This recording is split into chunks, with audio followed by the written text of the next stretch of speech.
pasa? ¿Cómo va eso? Bienvenidos. Vamos a seguir en este vídeo con esta serie que tenemos de biografías matemáticas, en la que hablamos pues un poco de la vida y la obra de algunos personajes históricos que quizás no son tan conocidos, algunos como debieran, pero de los cuales yo creo que sí tenemos algo que aprender. Entonces, antes de empezar, bueno, ya sabéis que en esta serie pues llevamos esta especie de juego en la que antes de contaros yo lo que considere reseñable del personaje de turno, pues vosotros me contáis de qué lo conocéis. Le dais a la pausa, me escribís en los comentarios lo que sepáis, desde un no lo conozco de nada hasta un se le conoce tal teorema o tal contribución a tal área, lo que sea, y después ya pues seguir viendo el vídeo. Entonces, pues lo dicho, darle la pausa y contarme de qué conocéis a Lobachevsky.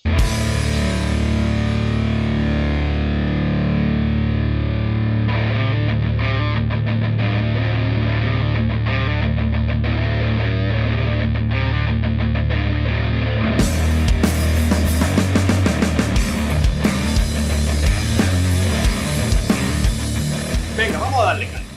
Nikolai Ivanovich Lobachevsky, ruso. Ruso de la Rusia de los zares.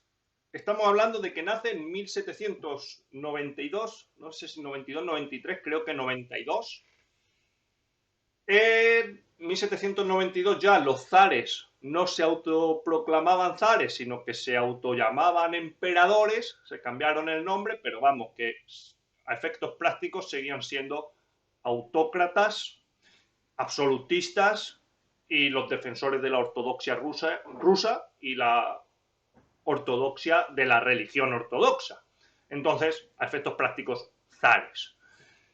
Nace en 1792, como acabamos de decir, muere en 1856 y no sabría decirte su vida muy bien cómo calificarla. Pues a los 7 años muere padre, madre con 3 hijos y muy pobre, decide moverse, trasladarse a Kazán, una ciudad del interior ruso. Nace cerca de Kazán, la ciudad donde nace. Lo que pasa es que no la nombro porque no la sé ni nombrar. Es un nombre así, ruso típico, Nabu, no sé qué. Entonces, se mueve a Kazán. Allí intenta que sus hijos pues, buenamente puedan tener una vida un poco mejor. Consigue que los 3 pues, vayan a la escuela y se culturicen. Particularmente Lobachevsky, que es nuestro personaje, que era el mediano de los 3 hermanos, pues una carrera meteórica. Mira, a los 8 años empieza el instituto, a los 14 la universidad, a los 21 ya era profesor asociado, a los 23 era profesor titular y a los 30 y pocos, 33, 34, rector. Sin embargo, si leéis alguna biografía de este señor, pues sus hechos o lo que cuentan de él no pareciera que su objetivo principal fuera el acumular loas y el crearse una carrera estratosférica, sino que más bien esto que estamos hablando era consecuencia de una actitud de trabajo y de humildad. Y cuentan en este sentido muchas anécdotas y que todo esto le fue dado, pues eso, como sin buscarlo. Consiguió todas sus posiciones sin buscarlo. Y que realmente era una persona muy dedicada a su trabajo y a la universidad. Mucho trabajo burocrático y mucho trabajo de gestión, porque fue decano del departamento, fue rector, se dedicó mucho a hacer grande a su universidad. Entonces llevaba mucho trabajo de burocracia y de gestión. Aún así, pues le queda tiempo para cambiar el mundo. Y eso es lo que nos interesa a nosotros en este vídeo. No, si estamos hablando de él aquí, no es porque fuera una persona buena o una persona humilde, aunque pues siempre está bien ilustrar que ser un grande no necesariamente nos obliga a ser prepotentes. Podemos conservar la humildad y el trabajo honesto siendo pues capaces, siendo capaces, por decirlo de alguna manera. Entonces, siempre intentamos un poco contextualizar pues, la vida o cómo está el mundo en ese sentido y también cómo está la matemática. Estamos hablando que nace en 1792, 1800 por ahí, estamos hablando entre 1800 y 1850 es el grueso de su vida, ¿no? O su capacidad productiva o como lo queramos ver. Entonces, la matemática la verdad es que está bastante desarrollada para esa época. Acordaros que en 1636, bueno, 1636, que yo en la cabeza tengo a Fermat como padre de todo esto, pero en realidad en 1637 la fecha consensuada del nacimiento de la matemática moderna con la salida de la geometría de Descartes, de la geometría analítica, que eso da lugar a que luego entre 1666, 67 y 1700, ya dependiendo de si sois amiguicos de Newton o amiguicos de Leibniz, pues en esa época se desarrolla el cálculo infinitesimal. En cualquier caso, se lo concedamos a quien se lo concedamos, las bases se ponen ahí en cuestión de esos 30-35 años. La geometría, que es lo que nos va a interesar hoy, pues en 1636 la analítica y empiezan todas las disputas estas de que si la sintética y la analítica son la misma geometría o son geometrías distintas. Está por ahí Poncelet y está Monge dándole vueltas a la geometría proyectiva y las geometrías descriptivas y todo ese tipo de cosas. Es decir, que hay movimiento, hay movimiento. Este tío de hoy, Lobachevsky, se encuadra en sus trabajos dentro de la geometría. Y no es digamos, un personaje con un abanico amplio, como podamos decir Gauss, que contribuyera a, o el propio Fermat, que hablábamos en el primer capítulo, que contribuyera notablemente a muchas disciplinas, sino que cambia definitivamente la geometría y implícitamente el pensamiento del ser humano, bajo mi punto de vista. Y vamos a analizarlo. En el capítulo anterior hablábamos de Giovanni Saccheri, que en 1773 publica Euclides libre de toda culpa. Es decir, que tratábamos el tema del quinto axioma de Euclides, que durante 2000 años había sido una verdad absoluta, universal, asumida. Incluso por Saccheri, que lo que intenta es, ya dijimos, demostrar el quinto postulado como consecuencia de los cuatro primeros y que por lo tanto Euclides seguía siendo Dios intratable o incuestionable y la geometría euclidea la única verdad absoluta. Lobachevsky es la otra cara de la misma moneda, porque trata exactamente el mismo problema. Pero mientras que Saccheri tenía una pretensión, que era darle la razón al maestro, Lobachevsky se enfrentó a esa verdad y asumió sus consecuencias. Desde 1826 o 23, creo que en el 23 el primer escrito personal, en el 26 la primera charla, estamos hablando de los primeros, la segunda década del 1800, desde 1820 y poco hasta 1855, que ya era un año antes de morirse, publicó 7 tratados sobre geometría no euclídea. Él consiguió, con los mismos argumentos que Saccheri, es decir, el argumento del ángulo recto, viendo que no podía haber agudo, o viendo que no podía tener ángulo obtuso, un cuadrado. Revisaros aquel vídeo porque, si lo repito, parece que estamos siempre hablando de lo mismo. En cualquier caso, lo importante es que con los mismos argumentos, mientras que uno, Saccheri,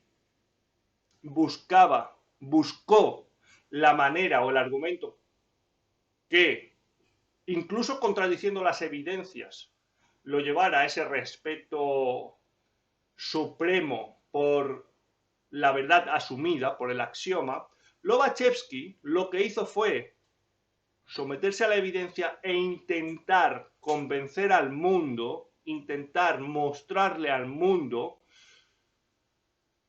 la nueva verdad. Y me refiero a que intentó convencer al mundo porque, como digo, se dedicó, hizo contribuciones al análisis y otro tipo de cosas, sí, pero su obra principal o su objetivo principal fue dejar clara esa nueva evidencia. Publicó hasta 7 artículos en distintos idiomas, distintos formatos, con distintos discursos, con distintas formas de exponer la misma idea para intentar hacerse comprender. En 1840, acabamos de decir que empezó en 1823, 20 años después de empezar a intentar convencer al mundo. En 1840 Gauss oyó de él en una charla o un artículo que publicó sobre el postulado de las paralelas, ya de forma explícita, y las nuevas geometrías no euclídeas. Gauss parece ser que había estado ya estudiando un poquillo toda esta historia, pero fijaros, el miedo del propio Gauss, que quizá fuera en la época uno de los personajes más grandes, y digamos que lo que dijera iba a misa. Y imaginaros a día de hoy una autoridad mundial en algún tema, es decir, una persona que sabe mucho, mucho, mucho de algo y que ese conocimiento lo tiene reconocido, cuando habla de algo se le presta atención y muy pocas veces se duda de lo que dice. Pues Gauss, que en esa época tuviera que ser algo parecido a eso, una autoridad mundial reconocida en el mundo de las matemáticas, no se atrevió a decir nada sobre el quinto postulado, aunque ahora se cuenta que él ya tuviera eso demostrado anteriormente al propio Lobachevsky. Claro, como él lo tenía, pues se, digamos, apoyó la posición de Lobachevsky. Tampoco es que Gauss fuera muy dado a apoyar a nadie, según dicen también por ahí, pero apoyó a Lobachevsky y digamos que entró en la academia alemana y muchas cosillas por ahí. Aún así, el trabajo de Lobachevsky pasa desapercibido. En 1855, que publica su Pangeometría, que es la última obra ya, digamos, como englobando todo su trabajo, que encima no la escribe él, sino que la dicta porque ya estaba ciego, se había quedado ciego.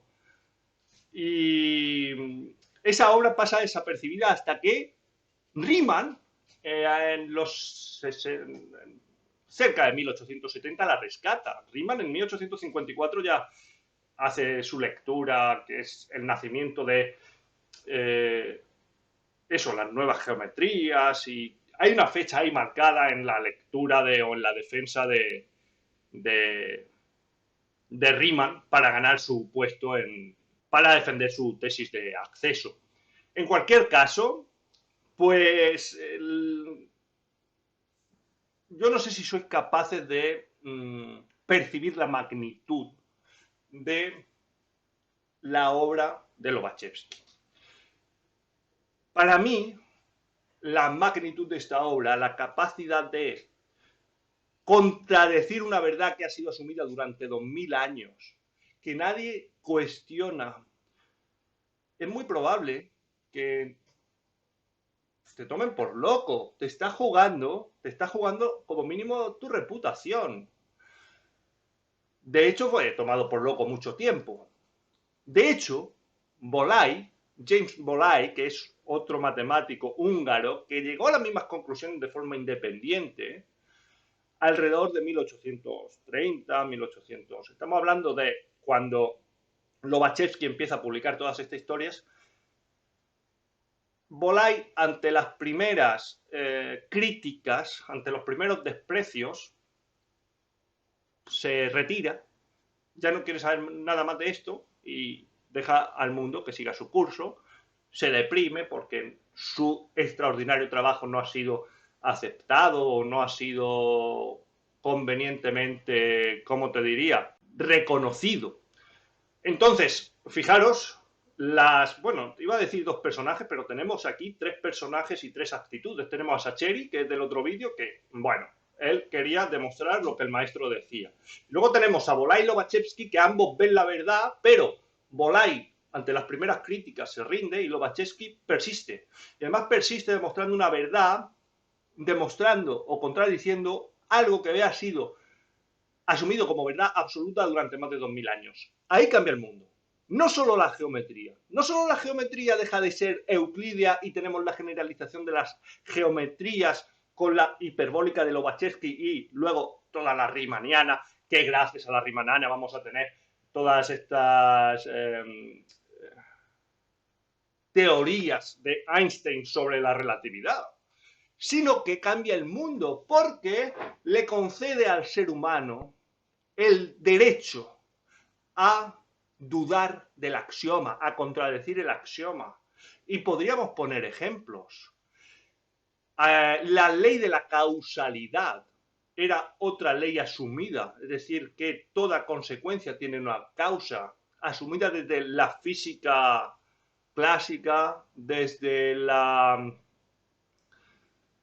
filosofía clásica. El propio Laplace, que era un determinista, llegó a decir que si conociéramos el estado preciso del mundo en un instante dado, podríamos predecir perfectamente el futuro. Pues eso es mentira también. Porque después se ha demostrado que, con la teoría del caos, que dice que condiciones de partida similares pueden producir resultados altamente distintos, que eso es lo que es el caos, contradicen de nuevo esa ley asumida clásicamente de la causalidad, es decir, la causa y la consecuencia no siempre está relacionada. Lobachevsky, además de cambiar la geometría y de generalizarla y de todo lo que le queramos conceder como mérito matemático, tiene el mérito de contradecir lo que se asume en favor de una evidencia. La magnitud de eso no se puede medir. Y por eso he traído a Lobachevsky hoy a este vídeo, porque me parece loable y que tenemos mucho que aprender de esa forma, de esa actitud. La aproximación a la verdad tiene que ser honesta. No podemos tomar el camino de Sacheri, asumiendo como verdad lo que se supone que tiene que ser verdad. Tampoco es cuestión de contradecir al tuntún. Obviamente, aproximarnos a la verdad de forma honesta significa asumir las consecuencias de esa aproximación. Es decir, que nuestras pretensiones personales tienen que quedar fuera de eso. Lobachevsky es lo que hizo. Vio la verdad, asumió sus consecuencias y tiró para adelante. Por mi parte, esto es lo que os quería contar sobre Lobachevsky. Adelanto que en esta serie vamos a tener más personajes que representan el mismo espíritu de Lobachevsky, que es el de someterse a las evidencias, cueste lo que cueste. Y vamos a ver el precio personal que muchos han tenido que pagar por eso. Entonces, ¿hasta aquí hemos llegado? Os toca a vosotros. Si queréis comentar algo, cualquier matización, cualquier crítica, cualquier reproche, sois bienvenidos a los comentarios. Podemos discutir lo que sea. Gracias por atender y nos vemos a la próxima.